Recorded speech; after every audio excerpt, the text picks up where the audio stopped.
Episode 130.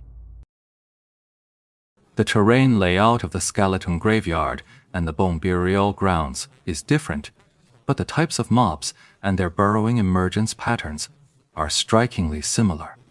Especially here in the skeleton graveyard, where the mobs spawn in random distribution.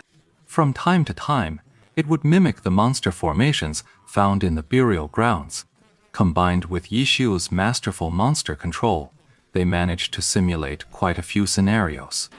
And so, the three of them spent the entire night grinding away in the skeleton graveyard. Tang Ru was fiercely competitive, that went without saying. He worked in silence, while Baozi was the chatterbox. He'd chatter about this and that, talking a mile a minute, but he stuck with them through it all, never giving up on the training. It's all love. A newbie's deep love for the game means grinding dungeons. But his level couldn't lag too far behind. A few days later, Lord Grimm's level was the first to break through to 27. Lan River must have been checking Lord Grimm's level status on an obsessive schedule. He'd just leveled up, not even a minute later, and a message from Blue River popped up. Bone burial grounds, bone burial grounds. I'm not late, am I? Not at all. What do you need this time? Blue River asked. That's a question well worth asking.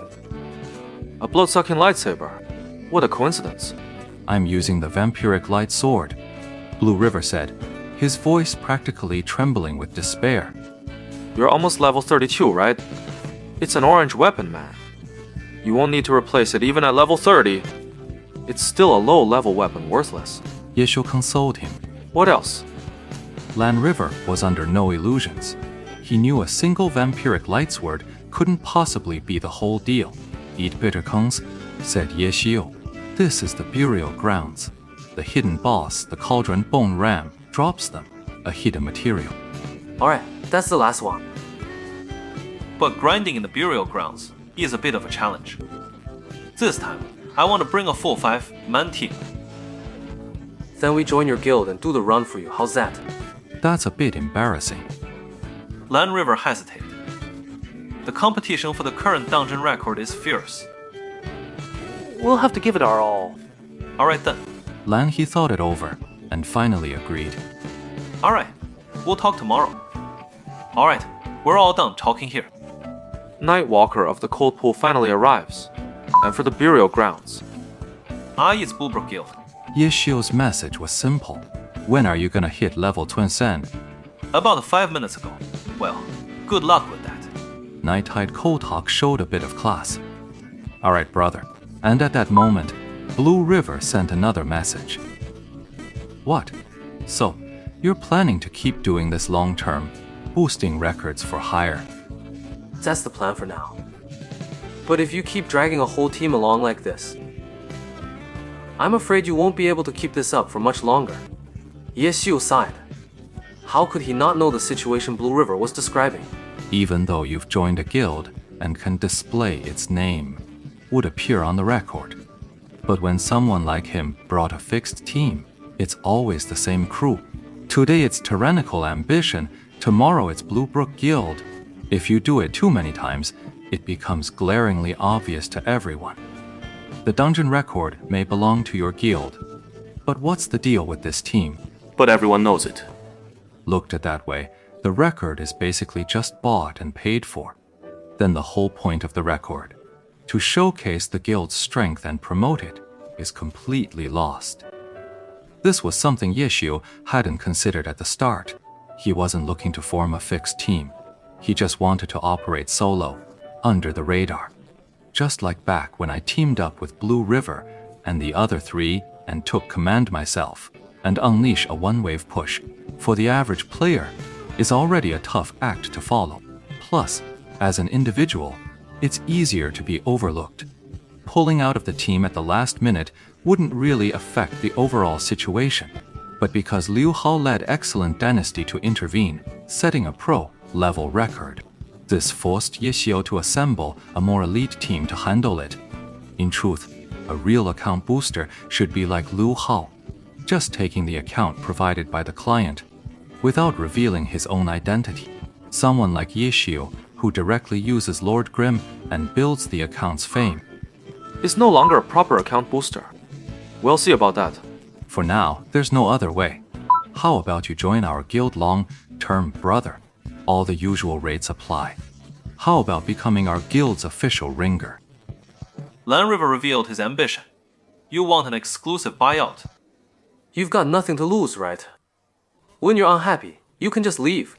No one could stop you. Alright, I'll think it over. Alright. Once you've cleared the burial grounds, we'll talk it over properly. Ye Qiu chuckled. Bone Burial Grounds? It really is a touchstone. Lan He would also wait and see. Once this record is broken, will it ever be surpassed again? Tomorrow's outcome will be decided tomorrow.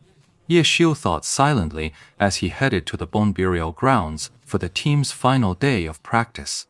Our teamwork is solid. Now we focus on the details and eliminate all mistakes. Setting a record leaves no room for the slightest error. Now for levels 27 to 28, if you're grinding in the burial grounds, they could easily grind there for days. But if you approach record, breaking with that kind of mindset, you'll never get into the zone. That's where Tangru's spirit is needed. If you're going to do it, you must give it your absolute best. So, in the early hours of the next morning, the 5 of them gathered at the entrance to the burial grounds dungeon. Ye Xiu reiterated this principle, then silently prayed to himself, "Please, no customers bothering me while I'm running this dungeon." And so, the dungeon run began. Lord Grimm took point as the primary puller. The initial 4 monsters were handled the same way, with Lord Grimm moving into position first. After aggroing the 4 small monsters, Cold Mist followed up, quickly moving to support Ye Xiu to the spot he'd indicated. A falling flower palm, followed by a dragon tooth after the launch. All 4 minions were sent flying in unison, yet Zhan Moxiao still executed a shadow clone technique, but not toward where Soft Mist was. Instead, he went straight for the direction the 4 minions had been sent flying. Windward Formation, Steamed Bun Invasion, and Li Henjian had already moved into position the moment Lord Grimm startled the 4 monsters, had already charged into position. They took over the monsters and, in a few moves, had them wedged into that stone crevice. With 3 skeleton minions at the front, swords, spears, cannonballs, and bricks were hurled at the zombie minions in a frenzy. In moments, the front minions fell first. Number 2, the little skeleton stepped up. While focusing fire on Skeleton 1, I used every AoE skill I could. Of course, we hit it with everything. Number 2 was already wounded when it emerged. After taking a few rounds of hits, it collapsed, unable to hold on. The third one that stepped up was even more fragile. With a single coordinated strike from the 5, it was blasted into a pile of broken bones. In just 1 round, 3 neat piles stacked together. Zombie minion Hui 4, with its gaping, rotten maw and jagged teeth, lunged forward to bite. But the 5 of them had already vanished without a trace.